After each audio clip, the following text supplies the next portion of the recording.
Salut les amis, c'est Feng, bienvenue à tous dans cette 25e revue d'analyse hebdomadaire. Donc nous sommes le 6 octobre 2018, j'espère que vous passez un excellent week-end.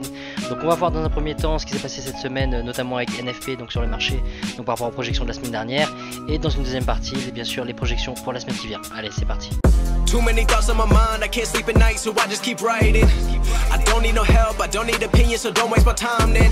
I just been living online, my city don't show me no love and that's fine. Alors EURUSD cette semaine, il y a eu un très beau setup, donc même s'il y avait NFP et que le marché donc sur certaines paires était vraiment plutôt calme, EURUSD, vous voyez le marché il ouvre ici et on avait un scénario donc, de cassure et de retest du 1.16, d'accord, donc institutionnel.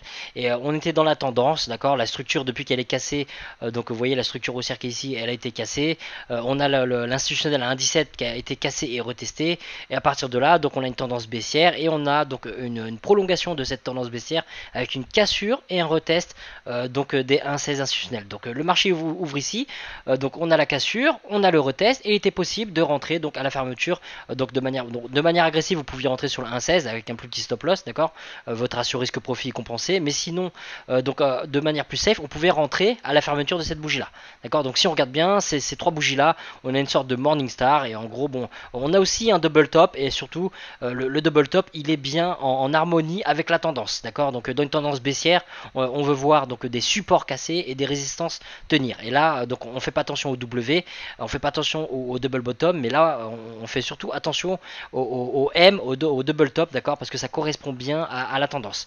Ok, donc première entrée possible ici. D'accord. Et après donc pour ceux qui utilisent aussi le Fibo, on avait un retracement donc optimal qu'on pouvait prendre donc ici. Voilà, donc on pouvait prendre le swing que ce soit ici ou ici. Bon voilà, on prend le swing majeur de là à là. D'accord. Et vous voyez bien que on a un retracement optimal, vous voyez, avec le sweet spot 70,5, donc entre 62 et 79. Donc voilà, ça correspond vraiment pile poil. Donc non seulement on a un retracement optimal du Fibo, on a une cassure retest de l'instit. Ce mouvement de chute ici, on peut comprendre que là, il y a eu un bloc de contrat dans cette zone-là. Et si on prend pour repère donc la précédente bougie, celle-là, on voit bien que le prix il revient pile poil sur ce bloc de contrat. Donc là vous voyez ça fait beaucoup, hein. Donc on a une tendance baissière, on a le bloc de contrat baissier, on a la cassure et le retest de l'instit, on a le retracement optimal du Fibo et on a donc si vous voulez donc ce double top et ce morning star comme pattern donc pour rentrer, d'accord. Donc il était possible de rentrer ici, il est possible de re-rentrer ici sur le retracement optimal du Fibo et le bloc de contrat. Si on regarde bien, on a une pattern englobante ici, donc vous voyez il était possible aussi bien de rentrer ici que ici, d'accord. Donc voilà, donc moi personnellement j'ai pris ce trade là. Après j'étais un peu gourmand, donc vous voyez je suis pas parfait non plus, hein, loin de là. Et donc j'ai visé, j'ai mis mon TP 14,50 et vous voyez il s'est retourné juste avant. Et voilà, donc je me suis fait sortir à break-even bêtement sur ça. Et donc voilà, donc après j'ai fait une autre erreur, c'est que j'ai voulu re-rentrer dessus alors que j'étais au-dessus du 1.15 institutionnel. J'ai repris une entrée, d'accord, avant NFP, en sachant que de toute façon je suis en swing et je suis en harmonie avec la tendance. Après ce rejet là, d'accord, et donc j'ai pris une petite perte là-dessus, mais bon, rien de méchant, ça correspondait à mon plan de trading, j'ai pris des risques et voilà, j'ai payé pour ça. Alors GBP USD, donc il y avait de belles opportunités cette semaine. Donc en gros le marché, vous voyez, il ouvre ici et donc moi ce qui s'est passé c'est que donc j'ai vu le rejet du 1.30, d'accord, on a un beau rejet du 1.30 et donc le lundi matin, qu'est-ce qui s'est passé? On a eu une pattern englobante. Donc qui nous montrait une fois de plus un rejet du 1.30, donc on était dans le cadre du scénario rouge, d'accord. Donc même si le prix c'est vrai qu'il n'est pas allé toucher le 1.30, il avait déjà été rejeté une fois du 1.30 et donc à partir de là l'englobante c'était un beau signal. Et donc moi j'étais haussier là-dessus et ce qui s'est passé c'est que j'ai profité donc de cette chute là, c'est cette mèche là pour rentrer à l'achat. D'accord, donc en gros, je suis rentré à 1,30-40 et derrière, donc juste le temps de sortir, de poser les enfants à l'école, de revenir. J'avais pas mis mon TP à 1,31, je pensais pas que ça allait se passer aussi vite, mais le prix, donc il est monté, il est revenu et il me restait plus que 20-30 pips de profit. Donc à ce moment-là, ce qui s'est passé, j'ai mis à break-even et donc la semaine, elle pouvait très bien commencer pour moi avec 60-70 pips de profit et malgré ça, bon bah voilà, le prix m'a sorti à break-even derrière. D'accord, mais si on regarde bien au niveau des setups, alors attraper le scénario vert de rejet là, fallait vraiment être vif, hein, être sur les plus petits time frames parce que ça s'est passé très très vite. Le rejet il a été très brutal, donc vraiment pour attraper ce setup là, fallait être collé derrière l'écran et donc être vraiment très vif. Mais sinon, si vous regardez bien, au niveau des setups, on a eu une cassure retest du 1.30. Et ça, donc j'ai pas mal d'élèves qui l'ont attrapé, bravo à vous. Et donc voilà, ils sont rentrés là sur une cassure, sur un retest. Et donc tout simplement, la plupart d'entre vous, vous avez verrouillé par rapport au bloc de contrat. Et c'est très bien, et vous avez bien fait. Vous voyez comme quoi les blocs de contrat, ça nous permet de trouver des setups d'entrée, mais ça nous permet aussi donc de jauger nos risques et de fermer, clôturer nos positions au bon moment. Parce qu'on sait très bien qu'il y a un risque de retournement du prix. D'accord. Donc entre le 1,30 et le bloc de contrat, il y avait quand même à peu près 80 pips. D'accord. Donc il était facile d'attraper 70-80 pips là-dessus. Ok, donc sur la cassure retest du 1,30, scénario violet. Ensuite, donc le home run de la semaine sur GBP USD, c'est le scénario bleu. D'accord, donc le rejet du bloc de contrat. Donc bien sûr, NFP a joué aussi dans ce décollage. Mais vous voyez, donc entre les 1,29-20 donc du bloc de contrat et la fermeture du marché, on a 200 pips. D'accord. Donc sur les 200 pips, il était facile donc d'attraper largement 150, 170, 180 pips là-dedans. D'accord. Sans compter qu'on a une deuxième pattern, si vous avez loupé l'entrée ici, cassure, retest du 1,30 à la hausse. D'accord. La seule chose qui pouvait vous barrer la route, c'est le point pivot. Fallait être donc prudent, mettre à break-even. Est-ce que le prix vous ressort à break-even avant? Pas du tout. D'accord. Donc voilà. Il était vraiment possible donc d'attraper donc la cassure retest à la baisse donc de GBP/USD sur le 1,30 et le décollage par rapport au bloc de contrat. Et au début de la semaine, il y avait un petit setup. Donc ça, pour ceux qui étaient plus vifs en intraday, donc le rejet ici, ou encore même le rejet des 1,30. Donc là, je les compte pas, mais vous voyez, c'était possible de l'attraper ce trade là. Alors, USDJPY, il y avait un setup donc, qui sentait bon, qui commençait bien, mais qui finalement a pas payé plus que ça. Donc vous voyez, là je parle du scénario bleu, le marché est ouvert ici, on a bien un rejet de l'instit à 114, on a une englobante qui est ici, qui est magnifique, il était possible de rentrer, vous voyez à peu près ici, 113,90 de manière plus safe, agressivement sur l'instit, ou 113,90 ici de manière plus safe, d'accord, avec la fermeture de la chandelle qui est ici. Maintenant, le prix il a chuté d'à peu près 50 pips. Ok, donc là-dessus, soit donc dans le meilleur des cas, vous avez verrouillé une partie du profit, donc c'est très bien. Mais sinon, la moindre des choses, c'est de vous mettre à break-even, d'accord. Vous n'avez pas le droit de prendre une perte sur un setup comme ça où vous avez 50 pips de profit à un moment donné, d'accord. Donc quand vous voyez que la chandelle est ferme avec un marteau comme ça, que ce soit ici ou ici. Donc là encore on a une englobante, on peut se dire bon on va avoir une continuation du prix etc. Mais quand une fois de plus on a un marteau comme ça, on voit que le prix a été rejeté, donc vous voyez cette zone de résistance donc a agi en tant que support une deuxième fois, une troisième fois, parce que ici aussi on a eu un beau rejet finalement. Donc c'est ici. Donc vous n'avez pas forcément coupé donc entièrement votre position, mais vous comprenez bien que là il est quand même beaucoup plus prudent de vous mettre à break-even. D'accord. Et derrière, bien sûr, vous faites sortir à break-even.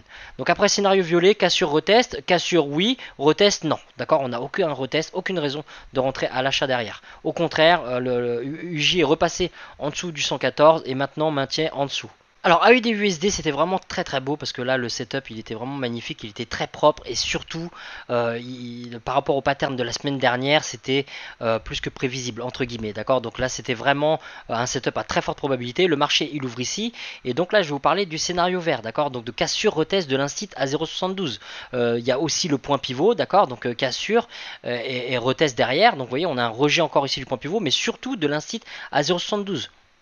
Donc si maintenant on prend la situation globale du prix en daily, bon je pourrais monter en daily mais là vous pouvez imaginer que là on a une trendline, ok, donc qui pourrait, bon je vais vous montrer. Voilà, donc comme quoi il faut toujours avoir conscience donc du contexte global du prix pour pouvoir ne pas prendre de risques inconsidérés. Et donc alors qu'est-ce que j'ai modifié ici? Donc voilà, donc vous prenez une trendline. Et là, vous regardez votre canal il est clairement comme ça, d'accord. Que je la place comme ci, comme ça, on s'en fout, d'accord. On comprend que la structure elle est comme ça, la structure elle est baissière, et que quand le prix il remonte ici, d'accord, et qui travaille et qui vous fait un tel rejet en daily, hein, on est pas en H4, on est en daily là, d'accord. Donc un tel rejet la semaine dernière qui nous fait une mèche ici, donc un pin bar comme ça, on comprend bien que là, la forte probabilité elle est à la baisse, surtout que là on est sur une tendance en daily, d'accord, donc ça a beaucoup de poids, c'est pas une tendance qu'on peut manipuler en M15 dans la journée aussi facilement, d'accord, donc ça demande quand même beaucoup plus de fonds. Donc là si vous voulez avoir les probabilités de votre côté, vous tradez dans la tendance, et la tendance, et ben, vous voyez bien qu'elle est baissière, et là on est arrivé ici, on a un rejet, donc à partir de là, donc moi j'étais en vente sur AUD/USD, 20 pips au-dessus de l'instit. Ok, donc ça c'est un petit risque à prendre, mais bon je surveillais de près. Et donc voilà, à partir de là, vous connaissez maintenant la suite, ce qui s'est passé. On a eu une cassure retest du 0,72, D'accord. Et je peux vous dire que moi j'ai pas été gourmand et avant même l'instit à 0,71 j'ai clôturé ma position à 71,20. D'accord, donc j'ai pris 100 pips là-dessus et derrière j'avais un potentiel de 170 pips. Ok, 170 pips, est-ce que j'ai des regrets par rapport à ça? Vraiment pas, d'accord. Pensez bien que vous laisserez toujours de l'argent sur la table. Il n'y a personne qui attrape le bas du mouvement, le haut du mouvement, puis le bas du mouvement, ainsi de suite. Ok, donc c'est normal. Le tout, c'est de respecter votre plan. Le process passe avant tout. Et donc à partir de là, je n'ai rien à regretter. Et à partir du moment où vous prenez un gain, que vous avez respecté votre plan, et bah vous êtes gagnant, d'accord. Donc voilà, et puis de toute façon derrière, il y a toujours des possibilités de re-rentrer dans le trade, donc on verra pour les projections pour la suite. Ok, mais bon, sur AUD/USD, donc cette semaine, le scénario de cassure retest par rapport au 0,72, donc vous voyez le prix il a chuté quand même de 160 pips, donc 160 pips là-dessus, vous pouvez prendre 100, 120, 130, 140 sans problème. Alors NZD/USD c'est vraiment pareil qu'AUD/USD. On a eu donc c'est vrai que les marchés sont les deux paires de devises sont corrélées, mais bon si vous voulez elles peuvent quand même faire des choses différentes. Hein. Il ne faut pas uniquement trader dans le même sens les deux paires sous prétexte qu'une paire fait des patterns. Il ne faut pas forcément prendre l'autre paire. Mais là quand vous avez les deux patterns, les deux paires pardon qui font les mêmes patterns, on a exactement donc la même chose. On a une cassure et un retest du 0,66.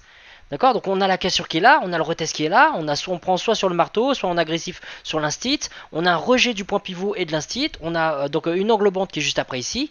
Donc voilà, NZD/USD, c'était vraiment un très très beau setup à attraper. Là-dessus c'est pareil, j'ai fermé plus tôt, ok, j'ai pas été gourmand. Pour moi la semaine a été quasiment faite avec donc ces deux trades là, AUD et NZD. Donc à partir de là, bon, je regrette rien. Et vraiment, il y avait quand même beaucoup plus de pips à prendre derrière. Mais bon, ça faisait partie de mon plan. Et donc je suis pas non plus un trader parfait, d'accord. J'ai des failles aussi. Et à partir de là, bon voilà, j'ai coupé plus tôt. J'ai pas voulu m'embêter avec ça. J'ai respecté mon plan. Et ça me correspond très bien. Mais pour ceux qui ont tenu, bravo à vous, d'accord. Il est possible de faire bien sûr mieux que moi. Et donc ceux qui ont attrapé sur le 0,66 et qui ont maintenu leur position derrière avec la cassure et le retest, ou même ceux qui sont rentrés sur le 0,65, il y avait vraiment beaucoup de pips à prendre. D'accord, donc vous voyez le prix il est quand même descendu jusqu'à 64,30. Ok, donc il y a une chute de 170 pips à partir du 0,66. Donc voilà, là-dessus, une fois de plus, il était possible de prendre 120, 130, 150 pips sans problème. Alors USD/CAD, il y avait donc un très beau trade aussi sur un instit. Donc là je l'ai pas noté, mais bon, vous savez très bien comment je travaille. Et donc le rejet sur le 1,28, c'était magnifique. Donc déjà le marché il ouvre ici, on a un gros gap à l'ouverture. Et c'est là où vous voyez ceux qui tradent le jeu du gap, ils se sont retrouvés piégés. D'accord, ils sont partis du principe que les gaps ils se couvrent toujours. Bah oui, les gaps en général ils se couvrent. Mais regardez, avant que le gap il se couvre, il y a eu une chute de 70 pips par rapport au prix d'ouverture du marché. Donc vous voyez la petite hausse qu'il y a eu ici à un moment donné, et bah, ceux qui ont tradé le gap, vous pensez quoi qu'ils ont fermé leur position à ce niveau-là? Certainement pas. Ils étaient en profit, ils ont pas, et encore avec les spreads d'ouverture du marché, en général, même si on achète à ce niveau-là, on se retrouve à acheter plus haut à cause du spread énorme d'ouverture du marché. Donc ceux qui ont acheté donc avaient un petit peu de profit à ce niveau-là, et ils ont certainement pas fermé parce que ils se sont dit le gap va se couvrir, c'est mon plan, c'est ma stratégie, etc. Donc qu'est-ce qui s'est passé? Le prix s'est retourné sur eux et ils ont eu donc une chute de 70-80 pips derrière. Donc voilà, donc pour ceux qui ont tradé le gap, j'espère pour vous que vous avez eu la patience et surtout vous avez respecté votre money management pour tenir un tel drawdown, parce que derrière, bon bah ça c'est revenu que vraiment en fin de semaine. D'accord. Donc pour les autres, sinon ceux qui n'ont pas tradé le gap, donc le marché, donc vous voyez, il n'y a pas eu de retest ou quoi que ce soit, les scénarios n'étaient pas valides du tout. Mais quand on arrive sur le 1,28 et qu'on voit un rejet comme ça sur le 1,28 et que le prix il est constamment en rejet sur le 1,28, et bah à ce moment-là, on a un beau scénario à l'achat. On protège nos positions tout simplement derrière le point pivot mensuel, derrière l'instit, d'accord. Donc un bon ratio risque-profit. Et donc là-dessus, une fois de plus, j'ai laissé de l'argent sur la table, j'ai mis mon take profit à 1,29. Ok, donc j'ai pris quand même pas mal de pips dessus, il a fallu être patient, mais derrière, donc vous voyez, j'ai laissé une cinquantaine de pips et c'est vraiment pas grave du tout. D'accord, donc voilà, donc USD/CAD. Le décollage, donc vous voyez il y avait donc 150 pips carrément entre 1,28 et ici 1,2955, d'accord, donc 155 pips. Une fois de plus là-dessus il était possible de prendre 80, 100, 120 pips sans problème. Alors pour le DAX cette semaine, donc il faut descendre sur les time frames, donc en M15, voir en intraday un peu ce qui se passe. C'était vraiment compliqué, d'accord. Donc le marché, vous voyez, il a commencé par décoller, puis il a fait un gap, et il a tourné aux alentours des 12 250. Donc voilà, il y a eu plusieurs pièges au niveau des cassures retest. Vous voyez, on a eu des patterns ici, donc à la vente, puis finalement ça a décollé. Là, le rejet du point pivot, vous voyez, c'est vraiment magnifique. Mais d'un point de vue setup, c'était compliqué. On pouvait se faire sortir ici, donc sur une cassure retest, donc sur le scénario orange, d'accord. C'était possible de se faire sortir ici, voire même ici. D'accord, donc voilà, sur le DAX c'était un petit peu compliqué. Le décollage scénario vert, bon voilà, il y a eu des patterns derrière, d'accord, donc vous voyez l'angle band qui est ici, juste après le rejet, donc on peut se faire piéger ici, mais après derrière c'est possible de rentrer ici. D'accord. Donc vous voyez une centaine de points de décollage, puis après finalement ça se retourne et on peut rattraper à ce moment-là. Donc vous voyez une pattern Morningstar ici avec une englobante là. Donc on peut aussi attraper la chute derrière si on est devant le marché à ce moment-là. D'accord. Donc la cassure et le retest ici, on pouvait l'attraper. D'accord, on pouvait l'attraper pour à peu près pareil 100, 150 points de chute. Ok, donc début de semaine un peu piégeux et après en fin de semaine il y avait des beaux setups, vous pouviez attraper une centaine de points à peu près. Alors sur le Dow Jones, donc vous voyez le marché il ouvre ici, donc là on a un gros gap donc à l'ouverture et scénario bleu, on n'a pas de retest, l'indice il décolle directement. Scénario vert, alors on cherche un rejet, là ça touche pas les 26 750 points, donc il n'y a pas de raison de rentrer en vente là-dessus. Puis finalement ça casse et ça revient dessus. D'accord, donc d'un point de vue scénario, cassure, retest du 26 750, vous pouviez attraper l'entrée qui est ici, cassure, retest. Alors là, on n'a pas forcément de pattern de chandelier, mais on a un vrai rejet. Et là, regardez, on a le marteau qui est ici, on a l'angle band ici. Donc il était possible de prendre, donc avant la fermeture du marché, donc à l'achat le Dow Jones ici, aux alentours des 26 775, ok, et profiter de ce gap d'ouverture et de ce décollage. Donc après, bien sûr, il fallait protéger par rapport au point pivot, et donc à juste titre, parce que vous voyez, ça s'est retourné derrière. Mais en gros, donc ce décollage là, il était possible de l'attraper pour à peu près 200 points, d'accord. Et après, dans l'autre sens, donc l'indice, il est venu, il n'a pas été rejeté donc des 26 750 points. Est-ce qu'il y a eu une cassure et un retest donc par rapport donc aux 26 750 points? Non, d'accord, il a complètement chuté. Et par contre, on a eu un beau rejet une fois de plus ici, donc des 26 500, d'accord. Donc marteau englobant ici, on pouvait rentrer là, d'accord, 26 541 points, d'accord, et donc 26 176. Donc vous voyez bien, donc ça vous fait à peu près donc 100, 120 points de décollage, ok.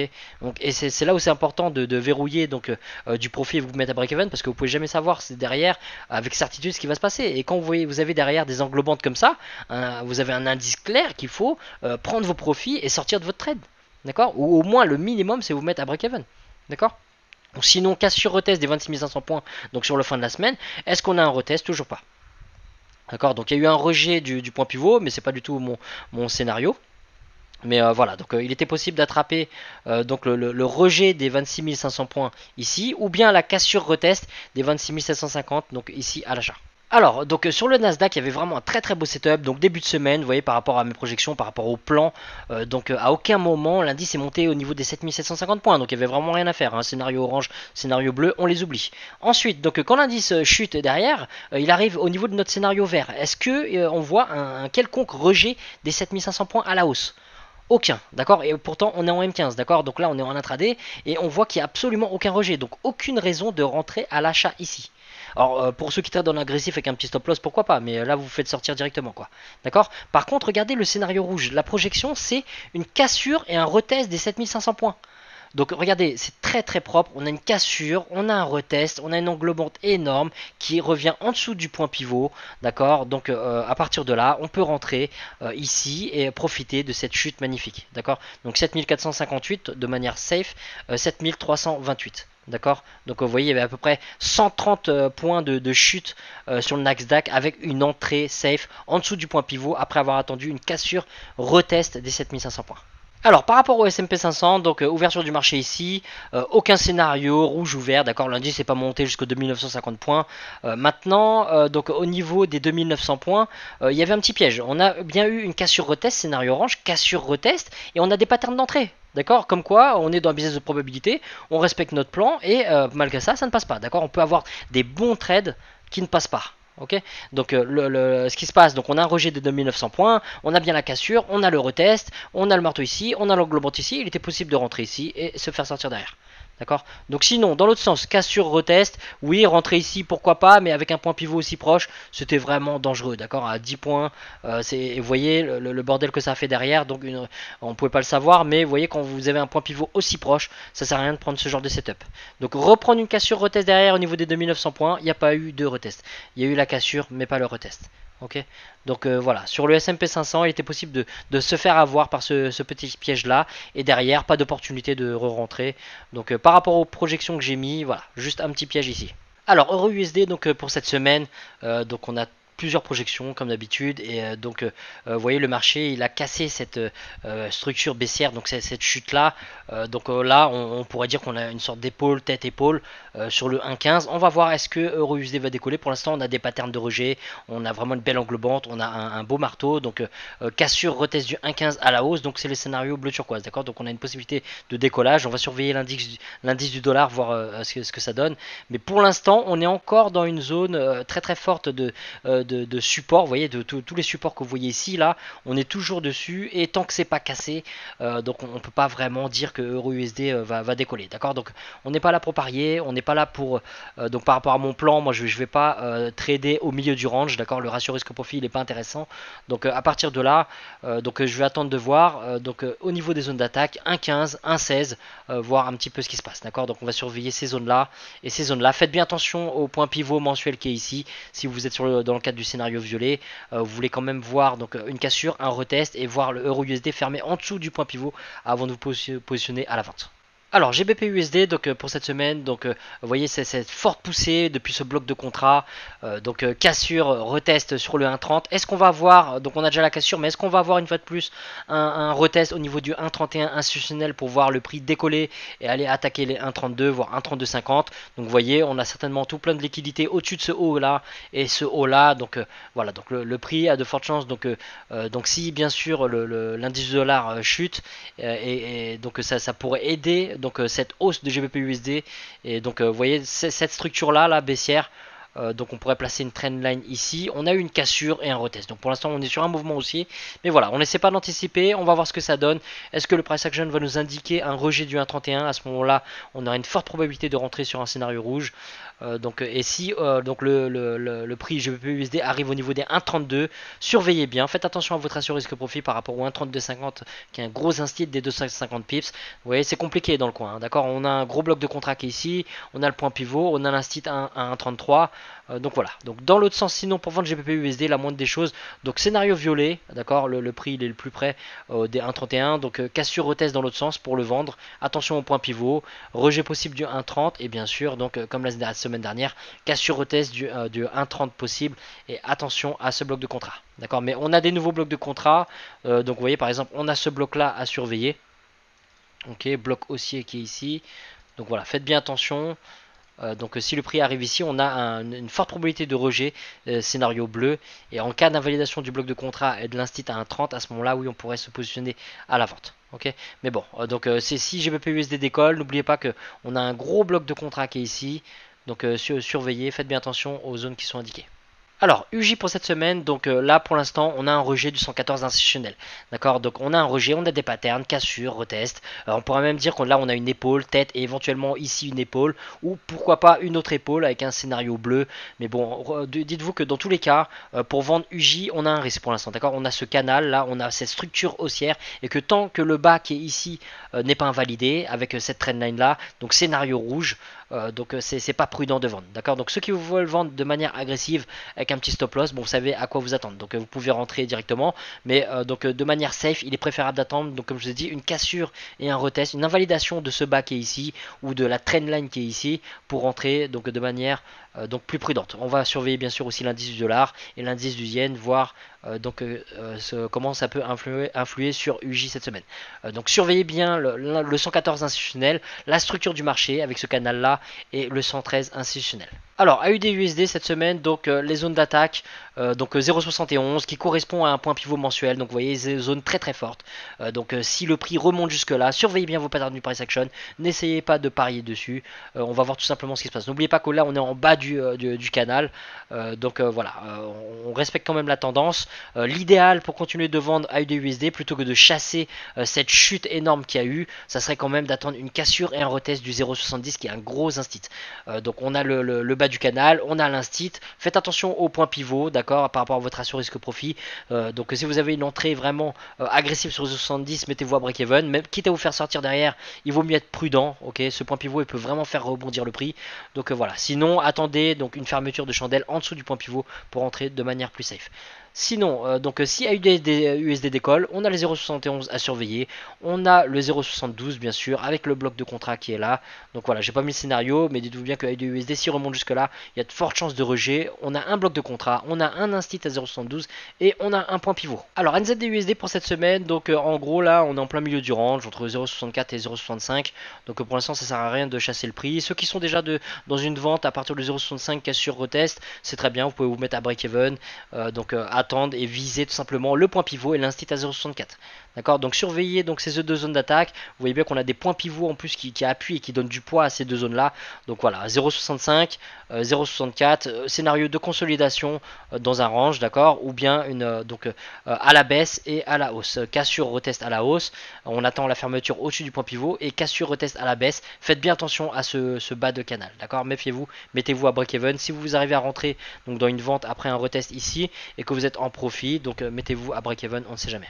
Alors USD4, donc pour l'instant on est repassé au-dessus du 1,29, on va voir ce que ça va donner. On a un rejet, on a déjà des patterns, ok, donc on a ce beau marteau, on a cette englobante, mais bon là on est quand même au milieu du range entre les 1,30 et les 1,29, donc chasser ce mouvement c'est pas forcément une bonne idée. L'idéal donc pour rentrer, si vous voulez donc rentrer à l'achat par rapport donc à la cassure et au retest du 1,29, attendez un retracement, voire un autre rejet du 1,29, descendez dans les time frames, vous savez déjà ce que vous voulez voir une hausse par rapport à ces patterns là et vous allez certainement retrouver des patterns sur le plus petit time frame qui coïncide avec votre scénario et donc avec une entrée quand même plus proche des 1,29 pour avoir un meilleur ratio risque profit, d'accord. Donc sinon si USD4 décolle donc jusqu'au 1,30, surveillez bien cette zone là, on a un instit à 1,30, ok, on a le point pivot mensuel et on a le bloc de contrat qui est là, d'accord. Donc le rejet est fort possible à ce niveau là, et bien sûr c'est possible mais on parie pas dessus. Il y a le haut du canal, faites très attention. Si on a une invalidation de ce haut de canal et de toute cette zone là, ça nous prouve bien que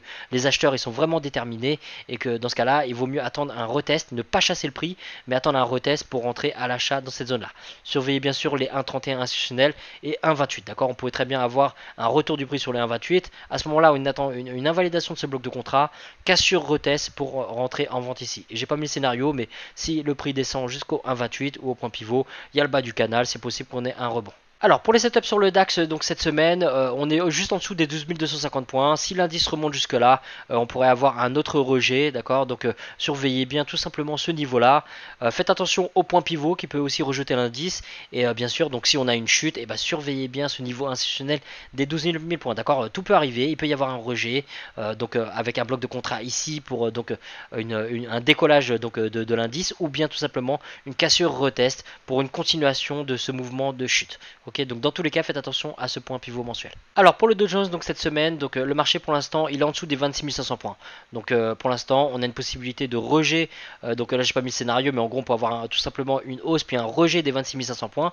Ok, et si donc l'indice chute, pensez à ce bas de canal, d'accord, pour une continuation de la hausse. Parce que la tendance, elle est quand même haussière. Donc à partir de là, il faut privilégier les trades donc en harmonie avec cette tendance.